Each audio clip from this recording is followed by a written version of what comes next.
Ó, a prefeitura de certa cidade vai construir sobre um rio que corta essa cidade uma ponte que deve ser reta e ligar dois pontos, A e B. Então repare aqui a figura, nós já temos fácil aqui essa ilustração, tá aqui o ponto A, ó, e depois temos aqui o ponto B na outra margem do rio, beleza?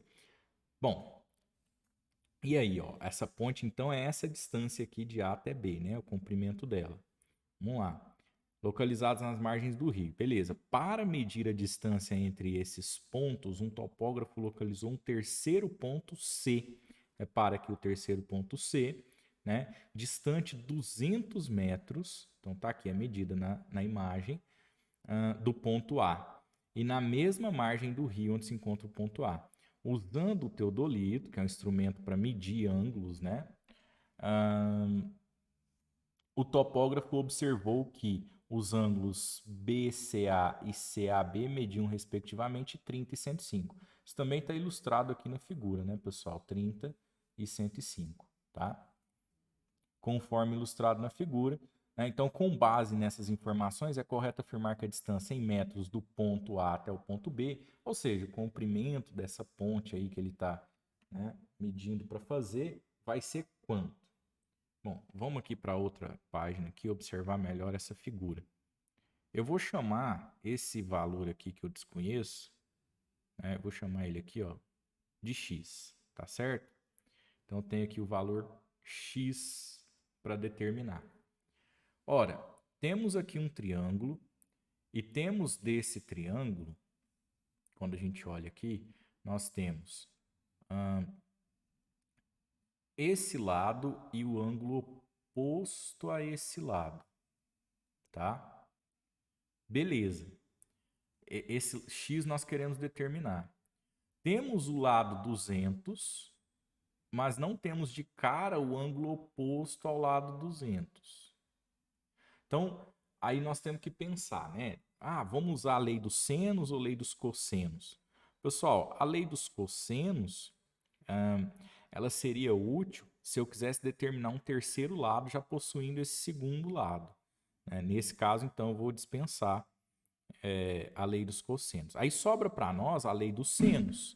Só que a lei dos senos vai exigir que nós tenhamos esse ângulo aqui. Porque a lei dos senos seria da seguinte maneira, olha, né? Se eu chamar aqui de ângulo B, né? Vou colocar um B minúsculo. A lei dos senos diria para nós o seguinte, ó, 200 sobre seno de B é a mesma coisa que o outro lado, x, sobre o seno do ângulo oposto, seno de 30. Esse está de boa, esse nós temos. Então, um problema aqui seria quem é esse B para nós substituirmos aqui? Ora, nesse caso, não foi dado diretamente, mas é possível calcular. A soma dos ângulos internos de um triângulo tem que dar 180 graus. Então, nós temos aqui 30 mais 105. Isso aqui já nos dá 135 graus como ângulos internos do triângulo. O que está faltando para chegar no 180, né? 180 menos 135, 45 graus. Então significa que esse ângulo B que estava faltando aí, ele mede 45 graus. Ah, então agora eu entendi, ó, ficou tranquilo. 200 sobre seno de 45 é igual a x sobre seno de 30 graus.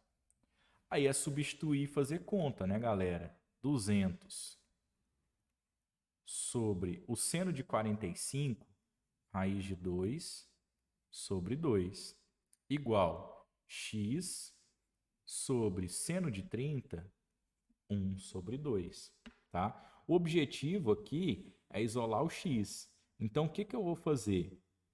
Né? Eu vou pegar esse 1 sobre 2, o pessoal gosta de falar, passar multiplicando. Na verdade, multiplica dos dois lados por 1 sobre 2, né?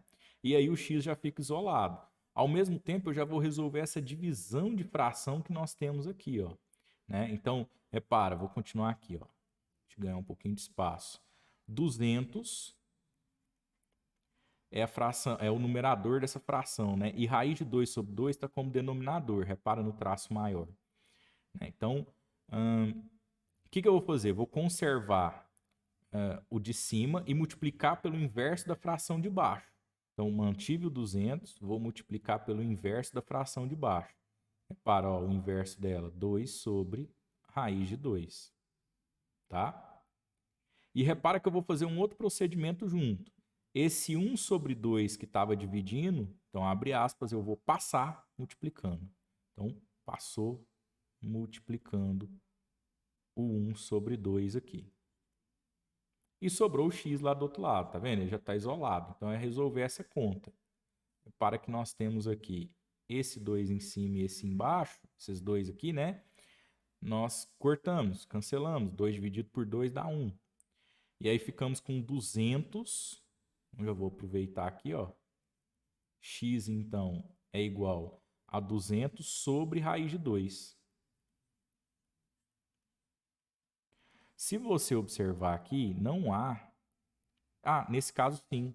Nesse caso, há a resposta com a raiz de 2. Não há a resposta, como eu havia dito anteriormente, né? 200 sobre raiz de 2. Eu olhei aqui o símbolo da raiz e confundi com a barrinha.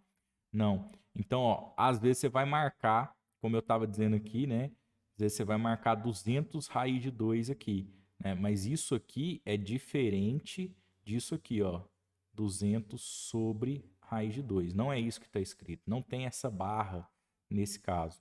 Então, o que ocorre é que geralmente essas opções elas não aparecem com o denominador com a raiz, né? Muito comum nesse caso aí. Então, o que nós vamos fazer? Nós vamos empregar uma técnica chamada racionalização, que é multiplicar pelo problema da raiz em cima e embaixo. Quando nós fazemos isso, nós estamos multiplicando por 1. Só estamos, então, não estamos modificando o valor, né? Modificando só a forma de escrever esse número. Então, nós temos aqui, ó, 200 raiz de 2 no numerador. E embaixo, repara que nós temos raiz de 2 vezes raiz de 2. Dá raiz de 2 ao quadrado. O que ocorre é o cancelamento aqui, ó, raiz de 2 ao quadrado. Então, né, abre aspas aí, o quadrado corta a raiz e fica só o 2. Bom, então olha só, 200 raiz de 2 sobre 2. E aí o que nós temos aqui? Dá para dividir o 200 por 2 e ficamos aqui com 100 raiz de 2 metros, né? Vamos voltar aqui nas opções, ó. Temos aqui a letra D, beleza? Então, bem bacana aí, questãozinha com lei dos senos, né? Uma distância que é teoricamente aí inacessível. Consegue medir a outra margem, a distância até a outra margem, sem ter que atravessar o rio, certo?